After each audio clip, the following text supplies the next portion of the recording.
శ్రేష్టమైన గ్రంథంలో సామెతల గ్రంథం 10వ అధ్యాయము 7వ వచనంలో శ్రేష్టమైన మాట రాజబడి ఉంది.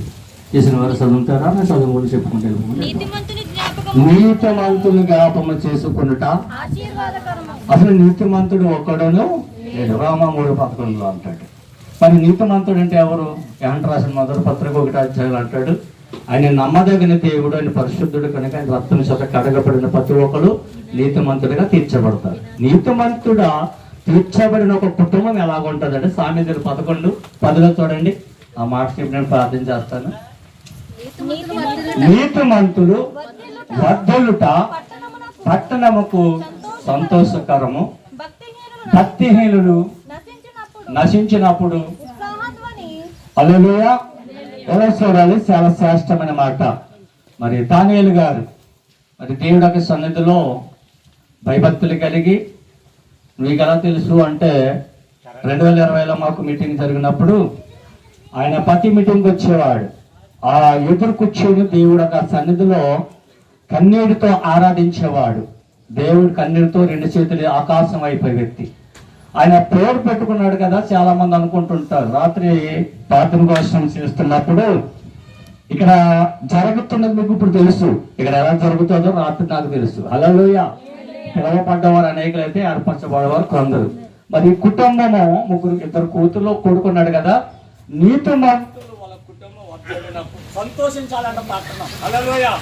భూమి మీద కొద్ది దినాలు బతుకున్నప్పుడు ఎలా బతకాలంటే చెప్పుకోవాలంటే ఏం బతకాడురా అని చెప్పుకునేలా బతకాలంట. హల్లెలూయా. ఈ రోజు ఈ కుటుంబము మరి ఆయన విడిచి వెళ్ళిన ఈ కుటుంబము క్రైస్తవులు లేకపోతే సేవకులు తెలియని వాళ్ళకి చెప్పట్లేదు. హల్లెలూయా. విశ్వాసులకు తెలియదు, సేవకులు ఖచ్చితంగా చెప్పాలి. జనాలకి భయపడకూడదు.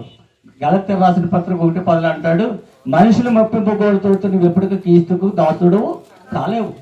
ఇలా క్రైస్తవులు అంటే క్రైస్తవులుగానే బతకాలి, రోషంగా బతకాలి. దానియేలు గారి విషయంలో ఆయన నీతిమంతుడు కనుక రక్తం చేత కడగబడి ప్రతి ఒక్కరు మన నీతిమంతులమే. అయితే చచ్చిపోయిన తర్వాత మనం వెళుతున్నప్పుడు మన సాక్ష్యం మన వెనకాల రావాలి. సభలు కూడా దేవునామని కనపరచండి.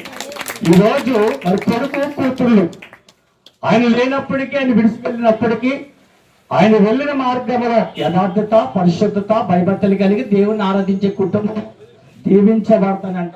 ఆ పట్టణానికి ఆశీర్వాదం. నేను ఒకప్పుడు తాగుమోతుని, భయంకరమైన తిరుగుమోతుని, దుర్మార్గుని, ఇటువంటి సేవకులను కొట్టడానికి వెళ్ళేవాడిని. పల్లె పోసిన తాతయ్య పాలు కట్టుకెళ్తాడు మా పోతుకోడు.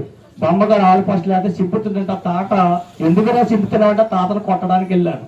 అయితే నేను సేవకు వచ్చిన తర్వాత ఆడ కూర్చున్న వాక్యం చెప్తే నిలబడి వాక్యం వినేవాడు. హల్లెలూయా. ఎందుకంటే ఈ స్థలంలో ఉన్న మీరు అందరూ కూడా నీతిమంతులు అంటే మందిరానికి వెళ్ళిన మాత్రాన నీతిమంతులు కాదు, వాక్యాన్ని విని అనుసరించి బతకాలి. ఒకే ఒక వాక్యం నన్ను మార్చింది. కీర్తన గ్రంథం 1వ అధ్యాయము 1వ వచనం. ఇలా జిల్లాల్లో రాష్ట్రాలు దేశంగా వాడుకున్నాడంటే దేవుని ఒక ఉచితమైన గొప్ప సాక్ష్యం అని ఎలా రావాలి? మన వెనకాల రావాలి. మన ముందు మాట్లాడాలి. ఏం బతుకుతున్నాడు, ఏం భక్తి చేస్తున్నాడు రా. మారారు కానీ ఏం మానలేదు ఎవరని. హల్లెలూయా. మారం అంత ఒక యాసం కానీ మానలేదు. ఈ మధ్య కాలంలో కొంతమంది ముహూర్తాలు పెడతారు కదా, ముహూర్తాలు పెళ్లిళ్ళకి, ఫంక్షన్లకి, వాటికి. నేను ఖచ్చితంగా చెప్పా, నేను రానని చెప్పా. సంఘం ఒక చెప్పకపోతే ఇక చెప్పాలా చెప్పకూడదు, దేవుడికి చెప్పకూడదు చెప్తే నేను మనుషులకి లెక్క చేయను, దేవుడికి ఒక్కడికి లెక్క చేస్తాను కనుక దేవుడు ఇస్తాడు. ఈ దానియేలు గారు ఎక్కడ ఉన్నారు చెప్పండి? ఇప్పుడు అక్కడ పెట్టారు కదా, అవన్నీ అవసరం ఆయనకి? అవసరమా? చెప్పాలి, నోరు చెప్పాలి. అవసరం లేదు.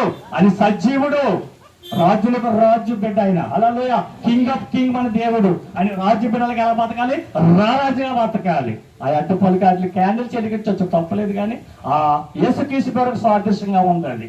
దానియేలు గారు ఎక్కడున్నారు? దేవుడి రాజ్యంలో, దేవుడి మధ్యాకృష్ణంలో ఉన్నాడు. దేవుడి కడుపు చదువుతున్నాడు. మనకంటే ముందుగా అలా అబ్బాయి ఉన్నాడు. మీ నాన్న యథార్థత, పరిశుద్ధత, భయభక్తులు కలిగి ఎలా ఉన్నాడో ఇవాళ ఎంత ఖర్చు పెట్టింది ముఖ్యం కాదు. కానీ మీ నాన్నలాగా ప్రభుని నమ్ముకుని మీ నాన్నలా భక్తి చేసి మీ అక్క చెల్లెళ్ళు అందరూ కూడా ఆయన బిడ్డలని చెప్పుకునేలా బతకాలి. హల్లెలూయా. అడ్రస్ లేని నాకు నా చేసి అడ్రస్ ఇచ్చాడు కనుక ఈ ప్రార్థన, ఈ కుటుంబం వర్ధిల్లాలంటే మనం ఏం చేయాలి? నీతిమంతులుగా బతకాలి, వాక్యసారంగా జీవించాలి. చిన్న ప్రార్థన చేద్దాం. ప్రేమ నమ్మకము కలిగిన తండ్రి నీకు వందనాలు. ఈ కుటుంబాన్ని